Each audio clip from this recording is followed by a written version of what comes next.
Hola oyentes de Radio Sefradi, bienvenidos nuevamente como cada 2 semanas a esta sección de genealogía judía, el buen nombre, de la mano, como siempre, de Alejandro Rubinstein. ¿Qué tal, Alejandro?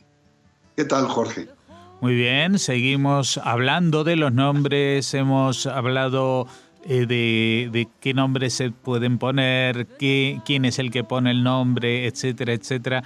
Pero entre estos temas que abordamos también mencionamos de paso el tema que generalmente se ponen nombres de familiares muertos, pero a veces se pone el nombre de seres vivos, ¿no?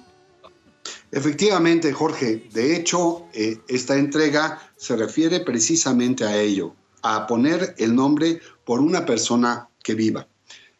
Como deben de conocer muy bien nuestros radioescuchas, el pueblo de Israel básicamente se divide entre dos grandes grupos, los askenazitas de la Europa central y oriental y los sefarditas que provienen básicamente de la zona oriental del Medio Oriente y también naturalmente de España, ¿no? Y de otros países de Italia y los países Balcanes. Hay muchas partes dentro de la geografía donde podemos ubicar también sefarditas. Pues bien, esta costumbre entre ashkenazitas y sefaraditas es distinta. Esto es, los ashkenazitas tienen prácticamente prohibido el aplicarle el nombre por una persona viva. De hecho, se indica por varios rabinos el hecho de que es mejor evitar hacer algo que la gente usualmente se opone. Y esto es parte de una costumbre del pueblo de Israel.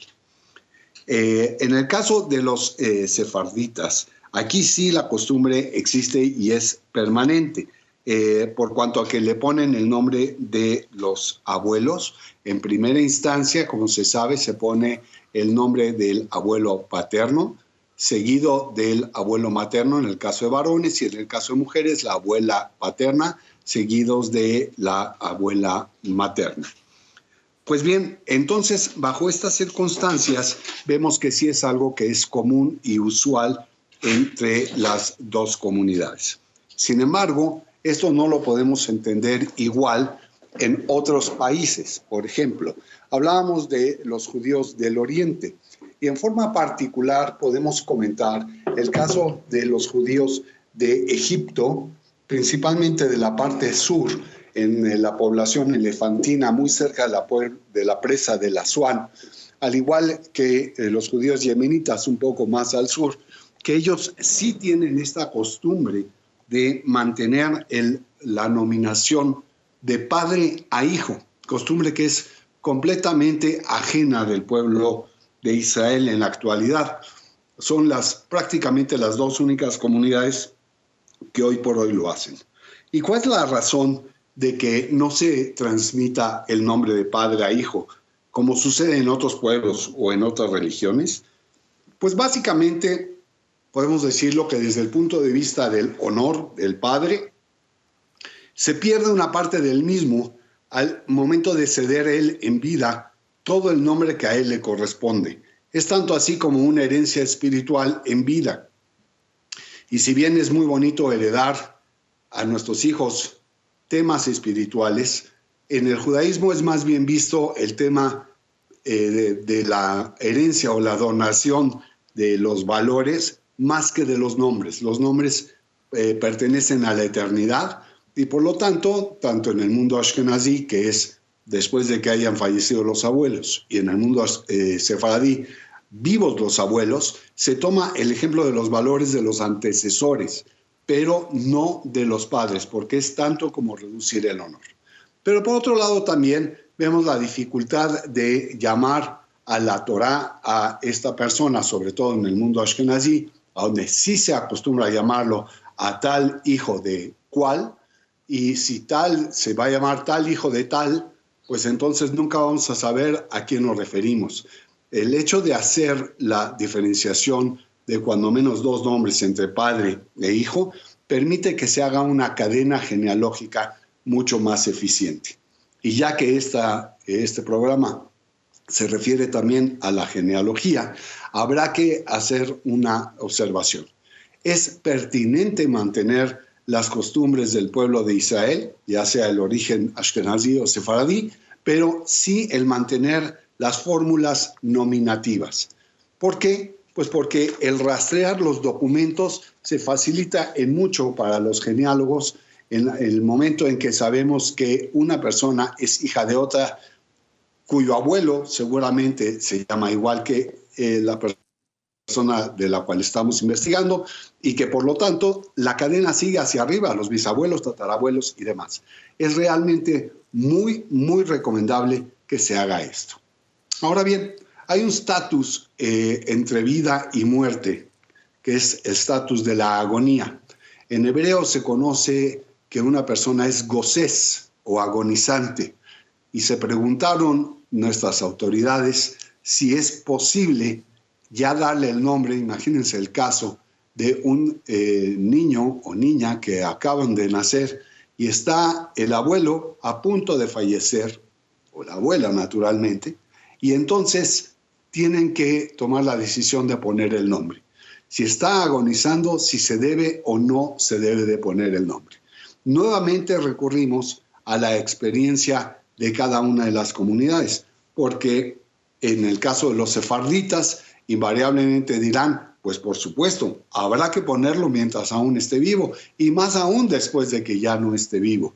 En el caso de los ashkenazitas, se tendrá que poner un nombre totalmente distinto de la persona agonizante, pues ella tiene la vida y tiene naturalmente la esperanza de seguir viviendo. También hay otro de los temas que es muy importante. Cuando hablamos de un niño que fallece con motivo del Brit Milá, de la circuncisión, ¿qué se debe de hacer? Se le da el nombre en el momento de la circuncisión y por lo tanto ese nombre tiene una, pues vamos a decirlo, una vida extraordinariamente corta. Si llega a nacer un hijo más en esa familia, ¿cuál es el nombre al que le debemos de asignar?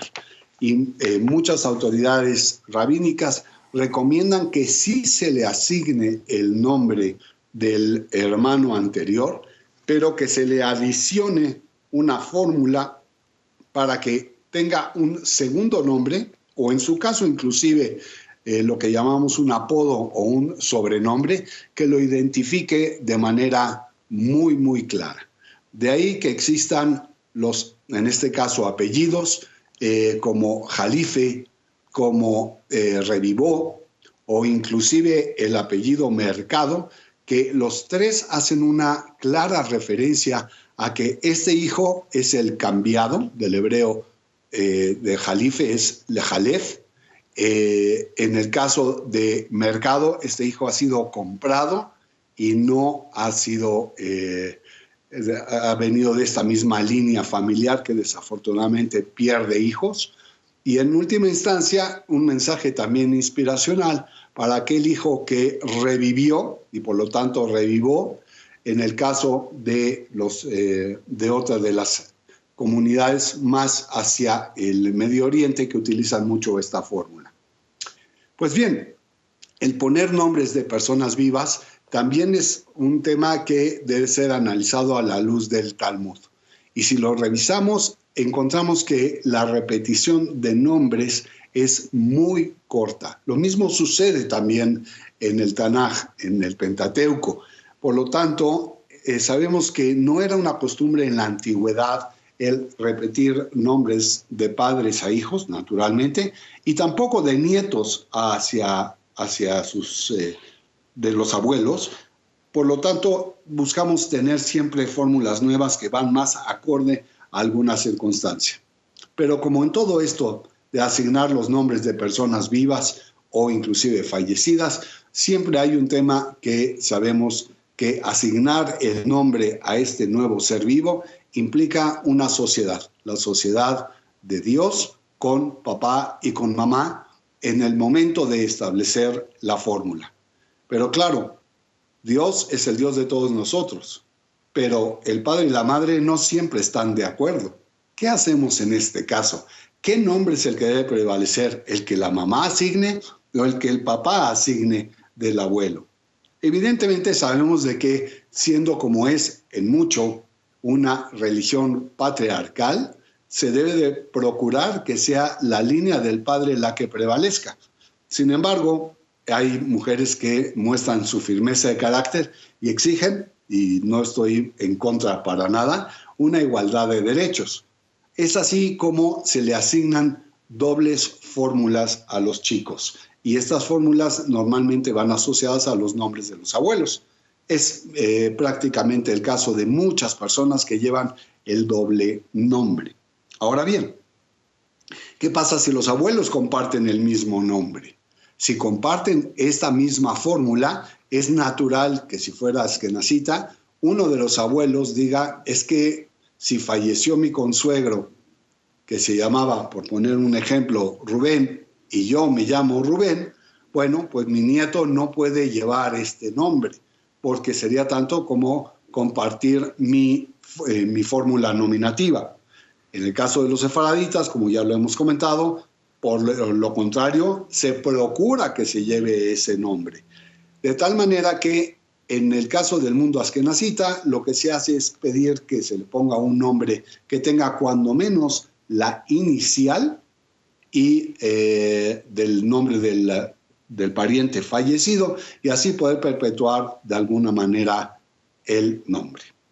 ¿Qué se hace si se decide poner, por otro lado, el nombre de algún familiar, pero también inmediatamente se le quiere asociar a la nominación del rabino o del maestro del padre? No es muy recomendable. ¿Y por qué no es recomendable? Porque aquí nuevamente recurrimos al tema del honor. El honor de una persona común no es precisamente igual al honor de un estudioso de la Torá. Se haría tanto como un desequilibrio en la fórmula nominativa.